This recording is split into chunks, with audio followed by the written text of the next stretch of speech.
Bubba Wallace returned to the track where he made history, only to look completely unrecognizable just 1 year later.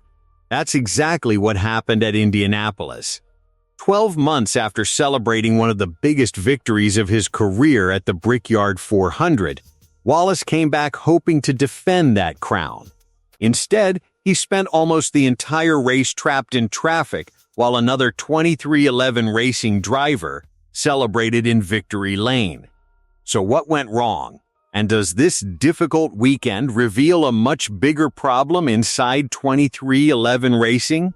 Stay with us until the end, because this story is about much more than a disappointing finish. Before we begin, if you enjoy NASCAR news, analysis, and race updates, make sure to subscribe to NASCAR Nation News and never miss our latest videos.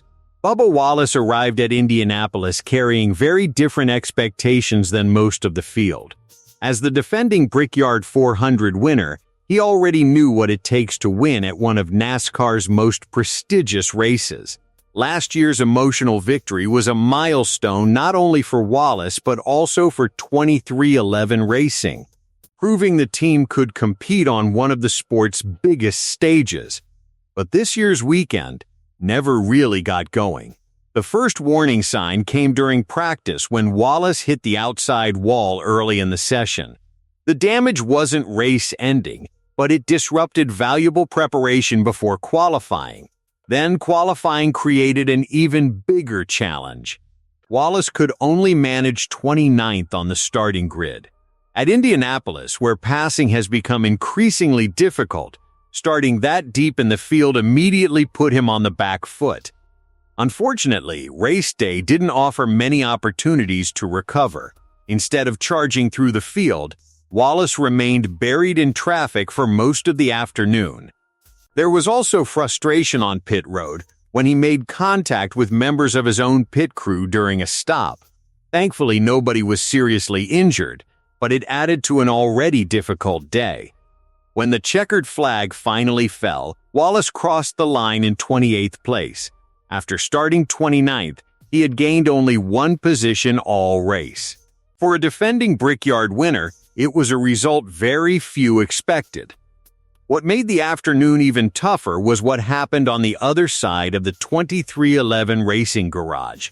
While Wallace struggled to make progress, his teammates once again showed why the organization has become one of NASCAR's strongest. Tyler Reddick continued the remarkable season that has already produced multiple victories and kept him among the championship favorites. Then came the biggest surprise of the day. Part-time driver Cory Heim delivered one of the most impressive performances of the season by winning the Brickyard 400 in his very first Cup Series start at Indianapolis. On the final restart, Heim received a push from Joey Logano, cleared Denny Hamlin, defended against Christopher Bell, and never gave the lead back. Even his competitors acknowledged how well he handled the pressure. After the race, Denny Hamlin admitted Toyota's restart plan simply didn't work the way they had hoped. Christopher Bell also praised Heim, saying he showed outstanding composure and mental toughness during those closing laps. The victory placed Heim in the history books. He became the youngest Brickyard 400 winner since Jeff Gordon and the first part-time Cup driver since 1987 to earn multiple Cup Series victories in a single season. Those are extraordinary achievements for someone who isn't even racing full-time. The race itself produced plenty of headlines. Todd Gilliland captured NASCAR's $1 million in-season challenge. Heim's rivalry with Carson Hocevar also continued to attract attention. But despite everything else that happened, one storyline stood above the rest: the difference between Bubba Wallace and the rest of his own organization. That's what many fans noticed first. Wallace has been with 2311 Racing since the very beginning. He helped build the team from its first season and delivered the organization's first-ever Cup Series victory. Those accomplishments will always be part of the team's history, but NASCAR moves quickly. Today, Tyler Reddick has become the team's most consistent winner, while Cory Heim has rapidly established himself as one of the brightest young talents in the sport. Meanwhile, Wallace is now the only full-time 23XI racing driver without a victory this season. Naturally, that has led to questions. Is this simply one difficult weekend? Or is the performance gap inside the organization becoming too large to ignore? There are reasonable arguments on both sides. Supporters of Wallace point out that Indianapolis is one of the hardest tracks to recover from after a poor qualifying run. Starting 29th meant he spent the entire afternoon fighting dirty air and heavy traffic instead of racing near the front. They also remind everyone that one bad weekend doesn't erase an otherwise solid season. Wallace remains 13th in the championship standings, comfortably inside the playoff picture, and has already produced several strong top 5 finishes this year. Those results suggest the speed is still there. Critics, however, see things differently. They believe the pattern extends beyond one race. Their argument is simple. Reddick has repeatedly converted fast cars into victories. Heim has stepped into limited opportunities and immediately won races.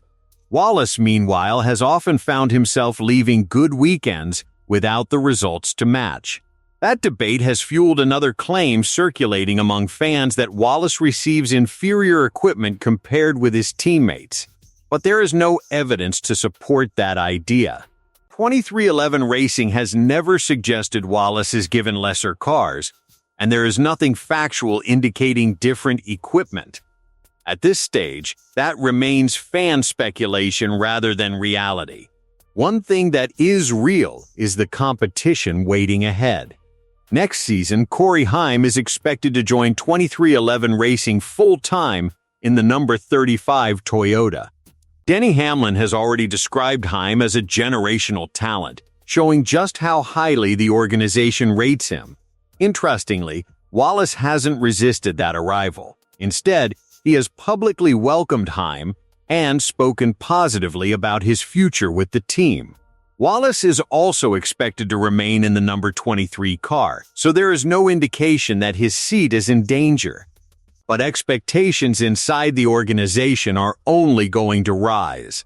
With Reddick winning races and Heim continuing to impress, every performance will receive even greater attention. That makes the upcoming weeks especially important. The playoffs are approaching, and Wallace still has every opportunity to change the conversation. One strong run or even a victory could quickly shift the focus away from Indianapolis. But after going from Brickyard winner one year to finishing 28th the next while watching a teammate celebrate in victory lane, the spotlight is naturally brighter than before. Now the question is whether this was simply one difficult afternoon at a challenging track, or the first clear sign that Bubba Wallace is starting to fall behind inside the team he helped build. What do you think? Was the Brickyard 400 just one bad weekend for Bubba Wallace? Or are his teammates beginning to leave him behind at 23XI Racing? Let us know your thoughts in the comments below. If you enjoyed this video, don't forget to like, subscribe to NASCAR Nation News, and we'll see you in the next one.